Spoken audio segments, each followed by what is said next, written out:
네, 안녕하세요. 신바람 국어교실의 신바람입니다. 자, 오늘 배울 교과서는 교학사 3학년 1학기 제1단원의 두 번째 소단원 난쟁이가 쏘아올린 장공, 난쏘공에 대해서 배워보도록 하겠습니다.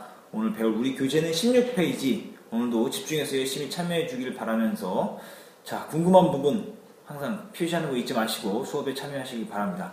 자, 그러면 바로 수업을 진행하도록 하겠습니다. 자, 핵심 한눈에 보기에 보면 글의 종류를 한번 살펴보도록 할게요. 글의 종류, 갈래가 있죠? 이 글의 종류가 뭘까요? 이것은 소설입니다. 소설이 현대소설이죠.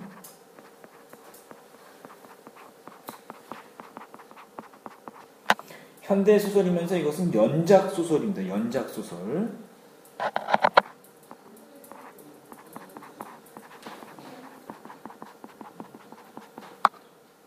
독립된 완결 구조를 갖고 있는 여러 편의 소설들이 모여서 하나의 장편 소설이 되는 것을 바로 연작소설이라고 하고요. 이것은 총 12편의 연작소설입니다. 연작소설이라는 거 기억해 주시고, 자, 그리고 주제는 도시 빈민들의 고통과 좌절, 도시 빈민들의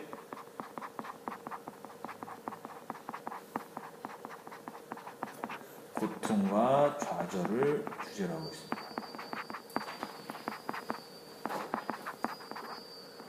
자, 바로 수업에 들어가도록 하죠. 난쟁이가 의미하는 것은 뭐냐? 바로 도시 빈민을 상징합니다. 자, 바로 가문단으로 들어가도록 합니다. 자, 사람들은 아버지를 난쟁이라고 불렀다. 난쟁이 방금 이야기했죠? 도시 빈민을 상징한다. 가난하고 소외받는 소외계층.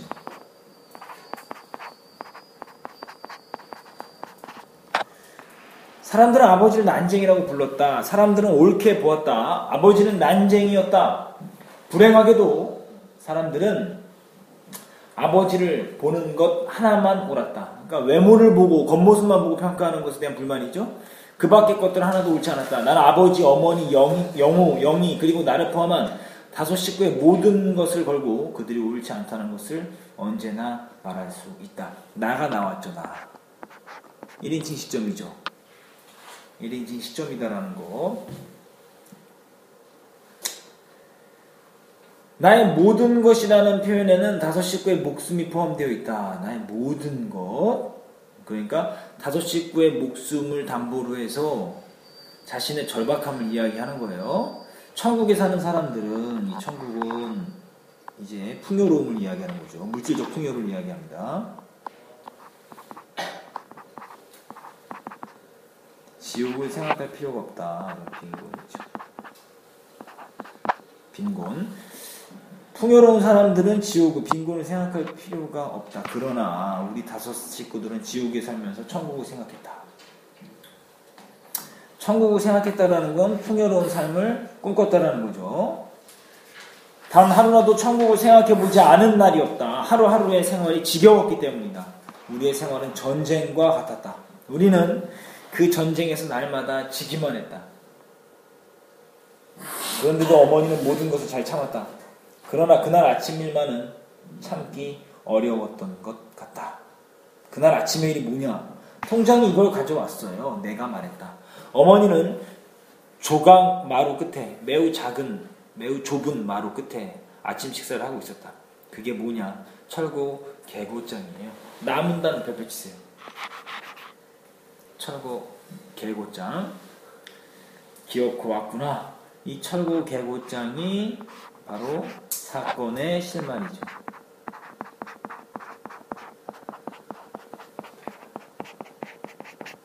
사건의 실마리를 제시하고 있습니다. 이 갈등의 원인인 거예요. 어머니가 말했다. 그러니까 집을 헐라는 거지. 우리가 꼭 받아야 할 것 중에 하나가 이제 나온 셈이구나. 자, 이게 뭐냐면요. 1970년대 도시화에 따른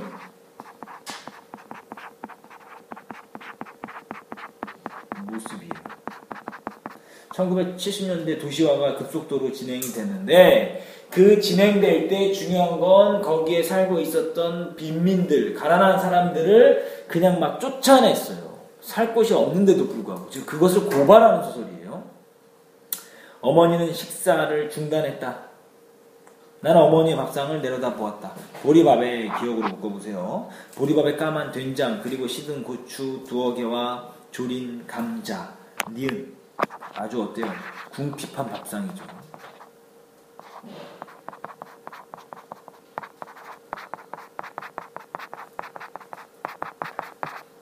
나는 어머니를 위해 철거 개고장을 천천히 읽었다. 자, 어머니를 위해 철거 개고장을 천천히 읽었다. 무슨 소리입니까? 여기서 의미하는 게 뭡니까? 뭐를 의미하는 거예요? 그렇지. 어머니가 글을 읽지 못한다. 문맹. 그렇죠.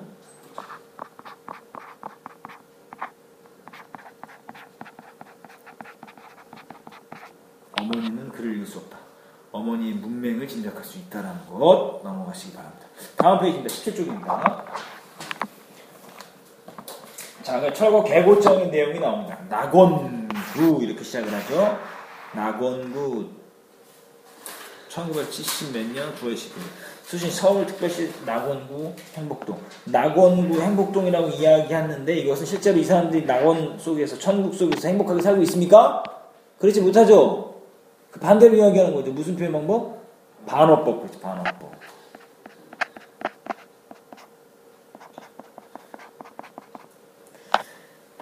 자, 김부리 귀화 재개발 사업 구역 및 고지대 건물 철거 지시.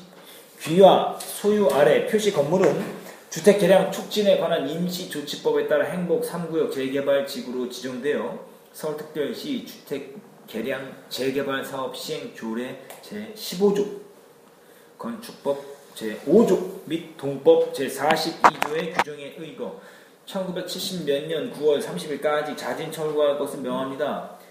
만약 위 기일까지 자진 철거하지 않을 경우에는 행정대집행법이 정하는 바에 의하여 강제 철거하고 그 비용은 귀화로부터 징수하겠습니다.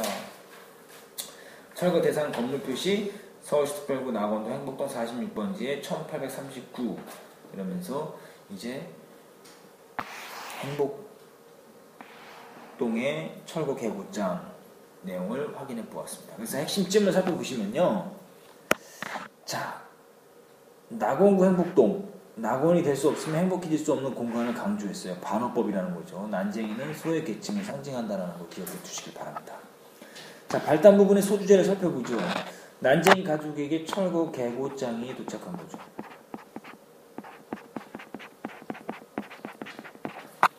철거 개고장의 의미는 갈등의 계기가 되고 사회와 법의 냉정함을 드러내고 도시 빈민들의 무력감을 상징한다.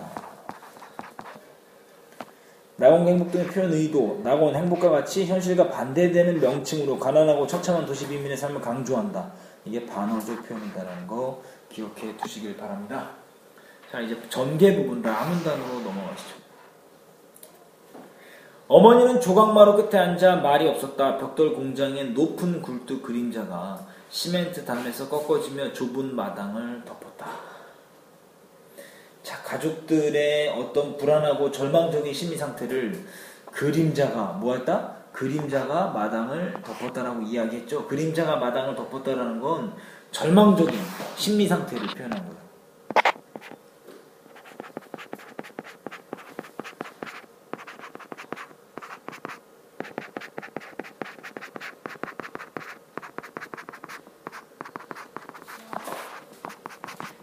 절망적인 심리 상태 표현했다. 그림자는 검은색이잖아요. 어둡죠. 컴컴하죠. 마이너스. 동네 사람들이 골목으로 나와 뭐라고 소리치고 있었다. 통장은 그들 사이를 비집고 나와 방죽 쪽으로 걸음을 옮겼다. 어머니는 식사를 끝내지 않은 밥상을 들고 부엌으로 들어갔다. 어머니는 두 무릎을 고추 세우고 앉았다. 그리고 손을 들어 부엌 바닥을 한번 치고 가슴을 한번 쳤다. 자, 보세요. 이런 행동, 어머니 이런 행동을 통해서 알 수 있는 어머니의 심리 상태, 절망감이죠.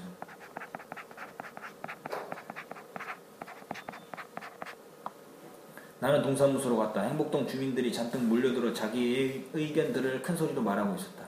들을 사람은 두셋밖에 안 되는데 수십 명이 거의 동시에 떠들어대고 있었다. 그러니까 빈민의 소리를, 가난한 사람들의 목소리를 들어주지 않는 거예요. 가난한 사람들의 소리를 들어주지 않는 현실을 이야기하는 겁니다. 쓸데없는 짓이다라고 이야기하잖아요. 쓸데없는 것이었다. 쓸데없는 짓이었다. 떠든다고 해결될 문제는 아니었다. 다음 페이지 넘어갑니다.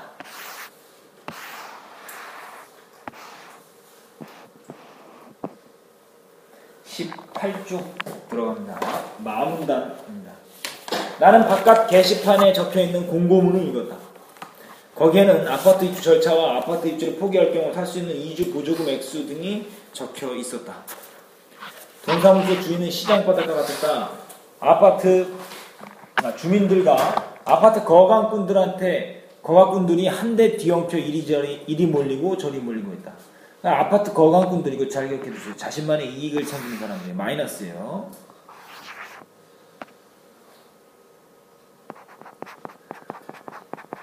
자신만의 이익을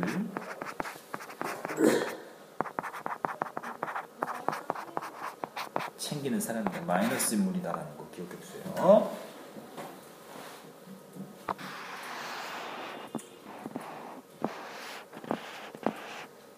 계속할게요. 나는 거기서 아버지와 두 동생을 만났다. 아버지는 도장포 앞에 앉아 있었다.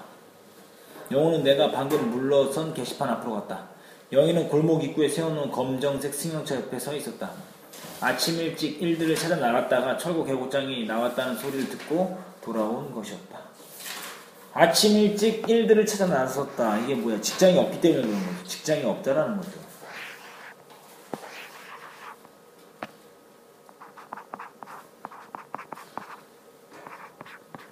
직장이 없다라는 거죠. 누군들 이런 날 일을 할 수 있을까? 나는 아버지 옆으로 가 아버지의 공구들이 들어있는 부대를 들어메었다. 영호가 다가오더니 나의 어깨에서 그 부대를 내려 옮겨 메었다. 나는 아주 자연스럽게 그것을 넘겨주면서 이쪽으로 걸어오는 영희를 보았다. 영희의 얼굴은 발갛게 상기되어 있었다. 몇 사람의 거강꾼들이 우리를 둘러싸고 아파트 입주권을 팔라고 했다. 아버지가 책을 읽고 있었다. 이 상황에 어울리는 상황이죠. 어울리는 상황입니까 이게? 어울리지 않는 상황이죠. 다시 말하면 아버지는 지금 상황에 어울리지 않는 행동을 하고 있어요. 왜요? 현실 상황을 외면하고 있어요.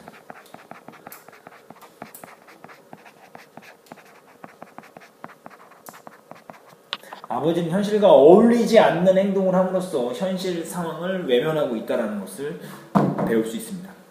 우리는 아버지가 책을 읽고 읽는 것을 처음 보았다. 표지를 쌌기 때문에 무슨 책을 읽는지도 알 수 없었다. 영희가 허리를 굽혀 아버지의 손을 잡아 끌었다. 아버지는 우리들의 얼굴을 물끄러미 쳐다보더니 자리를 털고 일어났다. 난쟁이가 간다 라고 처음 보는 사람들이 말했다. 이건 난쟁이가 간다. 경멸과 멸시의 감정으로 이야기하는 거죠. 자, 어머니는 대문 기둥에 붙어있는 알루미늄 표차를 떼기 위해 식칼로 못을 뽑고 있었다.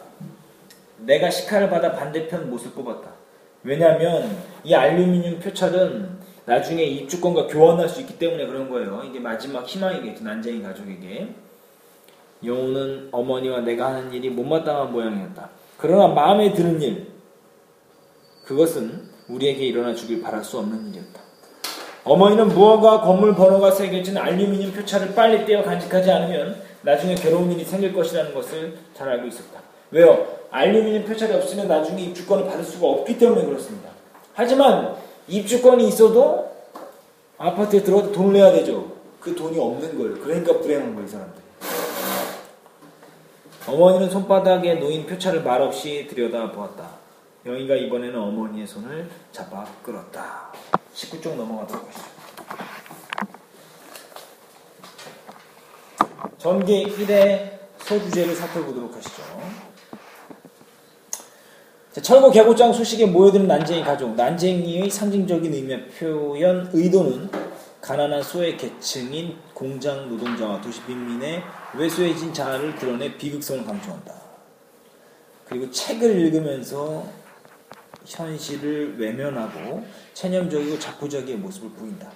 이 글에 나타난 사회문화적 상황, 1970년대 도시 변두리 무허가 건물 철거 사업이 진행되어 갈 곳이 없는 처지에 놓인 주민들이 드러났다는 것을 알고 있습니다. 우리가 이것을 통해서 배울 수 있는 거죠.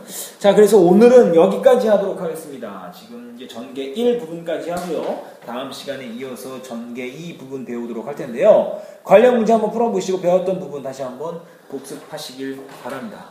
오늘 공부하느라 고생 많았습니다. 다음 시간에 만나요. 소년여 야망을 가져라.